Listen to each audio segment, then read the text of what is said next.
My name is Talia Melanson. I'm 29 years old, and until last month, I thought I was engaged to the love of my life. We had the Pinterest boards the wedding venue picked, and matching coffee mugs that said Mr. and Mrs. Hale. I used to believe calm evenings over dinner were when love grew quietly. Two people sharing life's details, laughing over burnt garlic bread, dreaming aloud about the future. But that night, over a flickering candle and half-eaten salmon calm turned into something else. Brandon looked up from his plate casual as ever and said, "So when we merge our accounts after the wedding, we'll tackle my student loans together." I froze. "Your student loans?" He nodded, chewing slowly. "Yeah, about $150,000. It's not great, but that's what partnerships are, right? We share the burdens." My fork clinked against the plate. $150,000. I smiled, polite but numb. He said it so easily, like it was just another wedding expense, flowers, cake, or venue deposit. "Of course," I said softly. "A partnership is a partnership." He smiled, relieved. I excused myself to pour more wine so he wouldn't see my hands shaking. Inside my head, the numbers started marching like soldiers. Brandon's MBA at a state school, not Ivy League, should have been around 45, maybe 50,000 total. Even with rent and living costs, 70 at most. So where did the other 80 go? He noticed my silence. "Don't overthink it, babe. Everyone has loans these days." "I'm not overthinking," I lied. "I just didn't realize it was that much." He reached across the table, brushed my fingers with his. "It's all going to be fine once we're married. My debt becomes our debt." That word "our" felt heavy like a rope tightening around my throat. That night, I lay awake staring at the ceiling fan. Every whir of its blades sounded like another red flag I had ignored. There had been signs, small ones, the time he said his tuition payments got delayed. The fancy watch that appeared on his wrist right after he said he'd been cutting expenses, the vague answers whenever I asked for clarity. But love makes you complicit. You tell yourself trust means not asking questions. Now all I could think was, what if trust is exactly what he used to hide behind? I got up, opened my laptop, and searched average MBA tuition costs. My heart sank. My rough estimate was right. He had borrowed more than double what the degree required. I scrolled through our old photos. He, in his graduation gown, arms around me, smiling proudly. We did it, he had said. Except maybe we hadn't. Maybe I had been celebrating a fiction. The next morning, I made coffee and decided to try one more time, calm, rational, transparent. When he came over, I said, "Hey, since we'll be joining finances soon, maybe we could go over your loan documents together, just so I understand what we're working with." The air shifted. His smile faltered. "That's invasive. You should trust me." "I do. That's why I want to understand so I can help." "Help," he repeated, scoffing. "It's not that complicated, Talia. Multiple loans, multiple services. You'd get lost in the paperwork anyway." "Then show me," I said quietly. His jaw clenched. "You're making it sound like I'm hiding something." "I'm not saying that I lied again. I just need to know what we're taking on together." "You're being controlling." That word hit like a slap. Controlling. As if asking for honesty made me the villain. He pushed his chair back hard enough that it scraped the floor. "You need to relax, Talia. You overanalyze everything. This is why people say love and spreadsheets don't mix." I sat there heart pounding, realizing something cold and simple. He didn't want transparency. He wanted obedience disguised as trust. He stormed out, muttering about needing air. The door shut, leaving the faint rattle of his keys and the bitter smell of wine. Later that evening, I opened my journal. I hadn't written in months, but the words came easily. If love is supposed to make you feel safe, why do I feel like I'm standing at the edge of a financial cliff? The candle from dinner still sat on the counter, wax hardened, mid-drip. I stared at it, remembering the moment I'd said, "A partnership is a partnership." At the time, it sounded noble. Now it sounded like the first lie I told myself. The next day, Brandon texted, "Sorry," I snapped. "I just hate feeling interrogated. Let's not fight over money, okay? It ruins things." He added a heart emoji. I didn't respond right away. Instead, I looked at the spreadsheet I'd quietly started listing every inconsistency I could remember. It wasn't about revenge. It was about survival. Because something inside me whispered, if he's hiding this, what else is he capable of? And in that quiet, terrible moment, I knew this wasn't about numbers anymore. It was about trust. And trust, once broken, doesn't heal. It calcifies. That night, I stared out the window, city lights flickering against the glass. I thought I saw our reflection, the life we'd planned, shimmering perfect and possible. Then I whispered to the empty apartment. I didn't know it yet, but that dinner was the quiet death of our relationship. When people talk about heartbreak, they always describe it as noise shouting, breaking things, crying into a pillow. but mine started in silence. For 3 days after that dinner, I didn't bring up the loans again. Brandon was cheerful, affectionate, even overcompensating. He texted good morning, sent heart emojis, tagged me in memes about power couples. It was his usual tactic, drown the tension with charm. But underneath, I was watching, counting, listening. One night, as he showered in my apartment, I noticed an unopened envelope from federal student aid in his bag. My hand trembled, but I didn't open it. Not yet. I wasn't ready to become the kind of person who went through someone's mail. Instead, I took a photo of the return address. The next morning, I made an appointment. The woman I met at the financial consultancy was named Mrs. Harrow, gray hair, calm eyes, sharp voice. When I told her I was getting married and wanted to understand our financial future, she nodded and smiled. When I added that my fiancé had $150,000 in student loans, but refused to show the breakdown, her expression changed. You're smart to ask. I can refer you to someone who specializes in tracing and verifying loan usage. It's not unusual. Some people misrepresent things. Misrepresent, I repeated, letting the euphemism roll bitterly off my tongue. She slid me a card. Elliot Crane, forensic accountant. A week later, Elliot emailed me a draft report labeled Preliminary Findings, Confidential. I sat at my kitchen table, laptop, open, coffee untouched. Every number that appeared on the screen sliced another piece off my heart. Actual tuition and fees, $47,850. Reasonable living expenses, $21,600. Remaining funds, approximately $80,000 spent on luxury travel, jewelry, entertainment, and miscellaneous transfers. There were screenshots of transactions. Santorini Suites Resort, $9,800. Hermes, $4,500. Club Privé, $2,200. Dubai Luxury Tours, $12,000. I scrolled until my eyes burned. Each purchase was a betrayal wrapped in a receipt. That night I called him. My voice was steady, my heart was not. Hey, when's a good time to go through your loan papers? I found a professional who can help us make a payment plan. He sighed. Talia again with this, you're obsessing. It's not obsession, it's preparation. I told you I'll handle it. Why do you need a stranger involved? Because we're getting married, I said slowly, each word deliberate.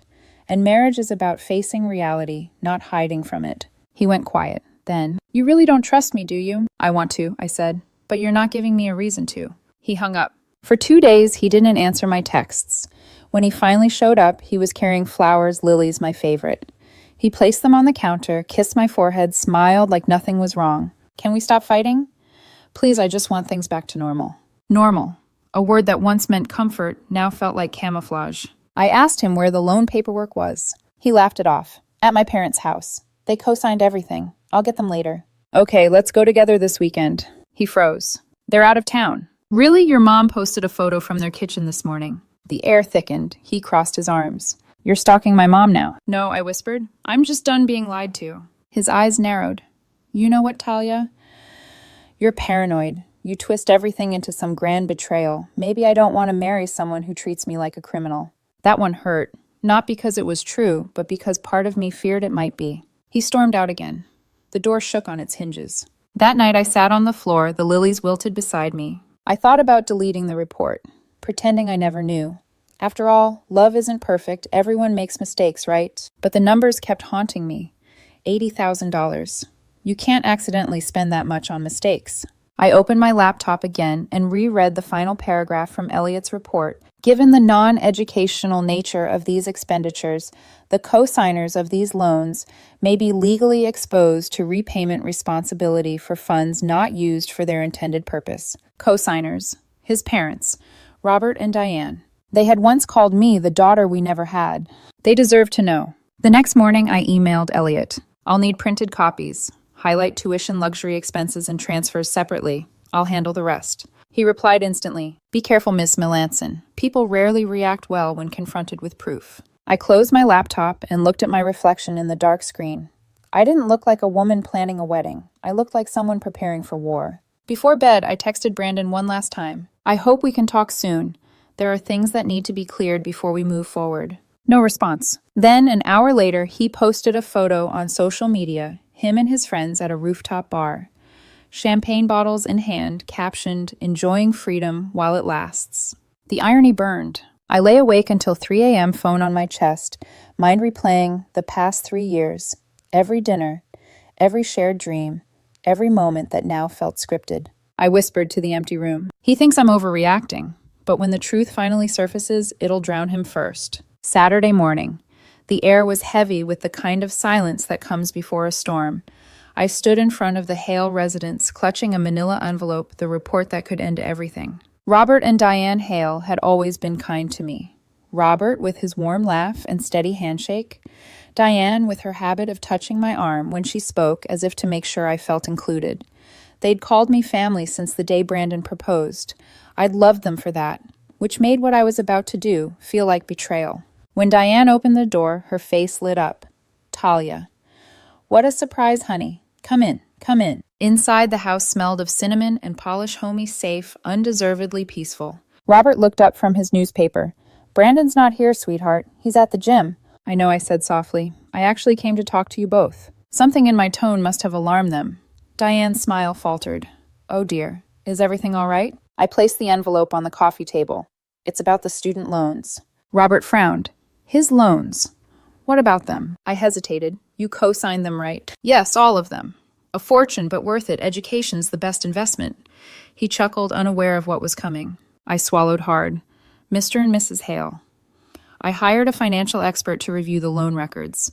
Brandon hasn't been honest with you, or with me. Diane blinked. What do you mean? Only about $48,000 went to actual tuition. The rest, almost $80,000, was spent on other things. I opened the report. Pages filled with color-coded highlights, green for tuition, yellow for travel, pink for designer purchases. Diane leaned in. This must be a mistake. I shook my head. He took 5 luxury trips. Greece, Dubai, Bali, Cabo, and the Maldives. Over $40,000. The rest went to jewelry, watches, and club expenses. Her hands trembled as she traced the words with her finger. No. Brandon said he was working part-time to cover those. He told us the loans were for books and living costs. Robert's jaw tightened. He used our signatures for this. Yes. The room went very still. Diane sat down slowly, the paper crinkling in her shaking hands. We mortgaged the house to help him pay these loans. We thought he was struggling. Her voice cracked on the last word. Robert rose, his face pale. We've been paying interest on a lie. I wanted to apologize to soften it somehow, but truth doesn't come with cushioning. He took the report, flipping through the pages like each one was another cut. What is Club Privé? $2 and $200. Is that a restaurant? I shook my head. It's a private bar in downtown. Exclusive. He set the papers down, breathing heavily. We gave him everything. Everything. Diane whispered. He told me once he couldn't afford groceries. I sent him $500 that week. Her voice broke. He thanked me for keeping him fed. And now you're saying he was drinking champagne in Dubai. Her tears came fast, soft, and stunned. Robert placed a hand on her shoulder, but he was trembling too. I need to hear it from him. He pulled out his phone and hit speaker. Brandon answered on the second ring, cheerful. Hey, Dad. What's up? Robert's tone was ice. Son, where did your student loans go? A pause, then laughter.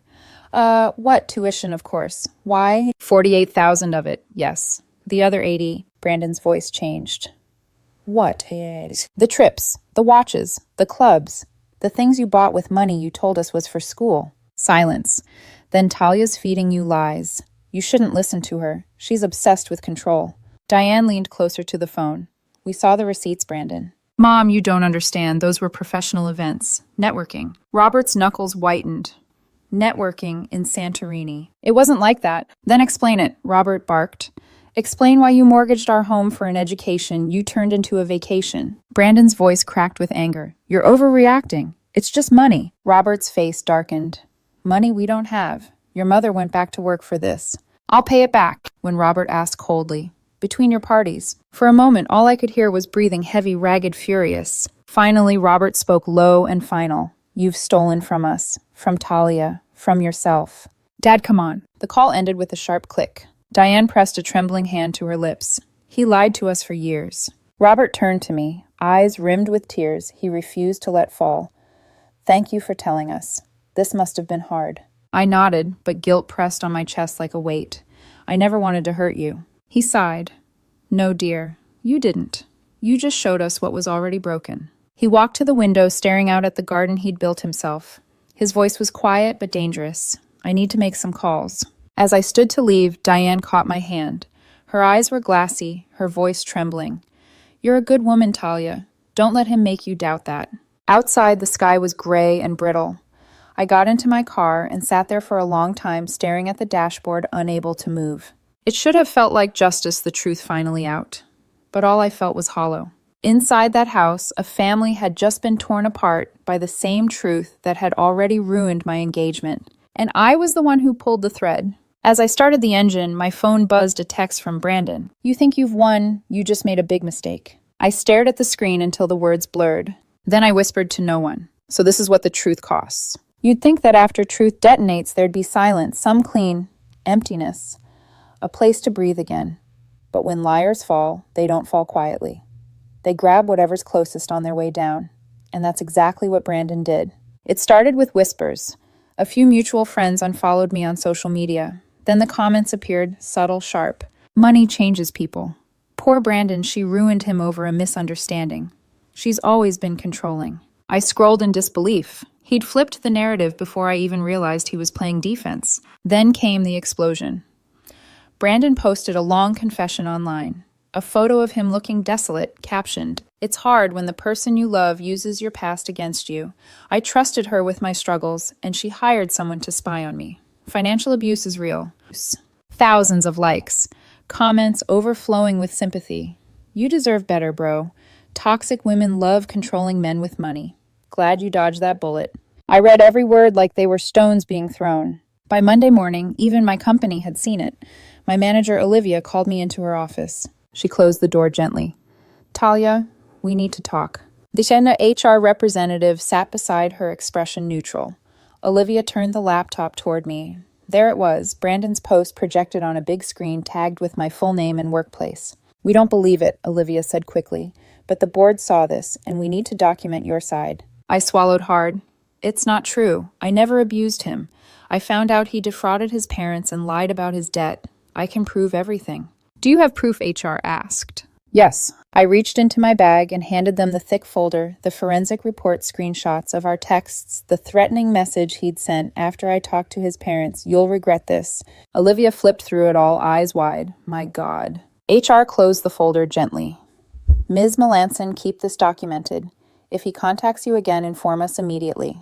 We'll issue a cease and desist notice on your behalf. That was the first time someone had said those words to me. Not pity, not shock, just protection. That night I received a text from Diane. Diane, we confronted him again. Me. How did it go? Diane, worse than expected. We hired our own accountant. Me. What did you find? Her typing dots blinked for a long time. Then, Diane, he opened 4 credit cards in our names. $39,000. And he pawned my mother's jewelry, said it was stolen. I covered my mouth, heart sinking. Me. Are you pressing charges, Diane? Robert says we have no choice. He'll be charged with fraud and identity theft. I stared at the screen, sickened. There was no winning here, only damage control. The next day, Brandon called. Not texted, called. I shouldn't have answered. But curiosity won. You think you're some kind of hero, he hissed. You turned my family against me. They're suing me. They're suing you because you stole from them, Brandon. You love this, don't you? Watching me fall apart. No, I said softly. I loved you. That's why this hurts. You ruined my life. You ruined your own life when you chose lies over love. He went silent. Then his voice dropped low and poisonous. If I go down, you go with me. I hung up and blocked his number. My hands were shaking so badly I had to sit down. The following week, he escalated. Fake emails to my boss. Anonymous complaints about professional misconduct. A new post online claiming I had psychologically tortured him during our engagement. But this time I was ready. I sent every message, every screenshot, every timestamp to HR. They filed a harassment claim through corporate legal. 2 days later, he received a cease and desist order. And just like that, the noise went quiet again. I thought it was over until Robert called. His voice was cold, tired. We met with the lawyer today. We're pressing charges for identity theft and fraud. We're also removing him from our will. I closed my eyes. I'm sorry it came to this. You don't apologize for honesty, Talia, he said. You saved us from losing everything. Then softer, he's not the boy we raised. And you deserve better than the man he became. When he hung up, I sat there staring at my reflection in the darkened window. I didn't cry. I just exhaled slowly as if releasing 3 years of tension in one breath. Outside, it started to rain, the kind that muffles the world into a dull hush. I opened my laptop and began deleting every photo of us one by one. Engagement shoot in the park. Delete. Birthday dinner. Delete. That night, he said forever. Delete. Each click felt like a small funeral. By midnight, only one folder remained: proof. Screenshots, reports, emails, all the evidence of how love had decayed into documentation. I stared at the title and whispered, "I don't need proof anymore, I need peace." And for the first time in months, I slept through the night. Morning sunlight poured through my curtains softer than it had been in months. For the first time in a long while, I woke up without dread pressing on my chest. But peace never stays untested. 3 days later, the doorbell rang. When I opened it, Brandon stood there, 3 suitcases at his feet, eyes red, a desperate smile on his face. "I'm moving back in," he said. I blinked. "What?" "I've been staying at a friend's couch. I can't do this alone anymore. You said you loved me, remember? We can fix this." I stepped aside, keeping the door half closed. "No, Brandon. You don't live here. Legally, I have tenant rights. I've been here enough nights. You're not on the lease. You don't get mail here. Your license lists your parents' address." He scoffed. "Fine. Then call the cops. I'll tell them you're emotionally unstable and trying to throw me out after an argument." I looked him straight in the eye. "Do it." For a second, he froze. Then he laughed, a sharp, hollow sound that used to charm me. "You think you've won, huh?" "I think I've learned," I said quietly. He left muttering curses, but 10 minutes later, 2 police officers knocked on my door. They checked my lease, his ID, asked a few calm questions. One of them turned to him. "Sir, you don't reside here. You need to leave." Brandon's face twisted. "This is ridiculous. You can leave peacefully, or we can escort you," the officer said evenly. He glared at me, eyes wet with fury, and hissed, "You'll regret this." Then he grabbed his suitcases and stormed off. The door clicked shut. For the first time, the apartment felt like mine again. The quiet didn't last. 2 days later, a storm of notifications hit my phone. Brandon had posted again. This time, he accused me of emotional cruelty and defamation, claiming I'd destroyed his career and mental health. He even tagged my workplace again. But something was different this time. The comments weren't as kind. People were asking questions. Screenshots of the court filings and fraud charges had started circulating. Someone had leaked the documents, maybe his parents' lawyer, maybe karma. By noon, his post was deleted. By evening, his account was gone. The next morning, Robert called. "Talia, the hearing's over. The court sided with us." My chest tightened. What does that mean? He's been charged with identity theft and fraud.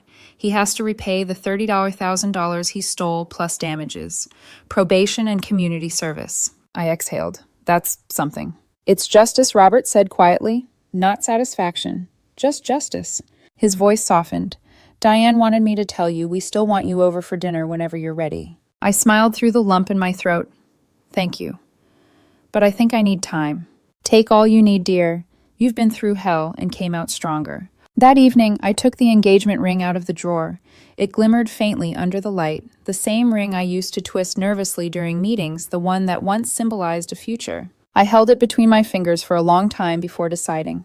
The next morning, I sold it. Half the money went to a financial literacy nonprofit for women. The other half I used for a solo trip, not to escape, but to breathe. In Lisbon, standing at the edge of the Atlantic, I watched the sun melt into the sea. No champagne, no luxury suite, no performative networking trip. Just silence and the realization that peace is louder than love when it's real. I pulled out my phone and typed a final message to myself, not a post, not a text, just a note. I used to think love meant merging everything: hearts, finances, futures. But sometimes love is what you unmerge from. Sometimes it's the courage to separate what's yours from someone else's chaos. Months passed. Brandon's story faded from headlines. He took a plea deal, avoided jail, and started working nights at a logistics company. Diane told me she hasn't heard from him since the verdict. She and Robert are in therapy, slowly rebuilding. As for me, I've rebuilt too quietly. I started seeing someone new a few months ago. His name's Grover, kind eyes, steady voice, the kind of man who asks before assuming. The first time we talked about finances, I laughed nervously and told him the whole story. He didn't flinch. He just said, "Transparency isn't control, Talia. It's respect." 2 days later, he handed me his credit report and loan summary without me asking. I smiled. That's normal. He grinned. I guess that's the point. I still have dinner with Robert and Diane sometimes. They call me family, and somehow it feels truer now than it ever did when I was engaged to their son. Diane started a small community group for parents who've been financially exploited by their children. She says pain shouldn't go to waste. Let it teach someone. Sometimes I help her draft the post for it. A few weeks ago, I received one last message from an unknown number. Talia, I've changed. Please forgive me. I didn't reply. Because forgiveness isn't for him. It's for me. Before I boarded my flight home from Lisbon, I stopped by a cafe overlooking the ocean. The same kind of place Brandon once called too cheap for networking. I smiled at the irony paid in cash and left a note on the receipt.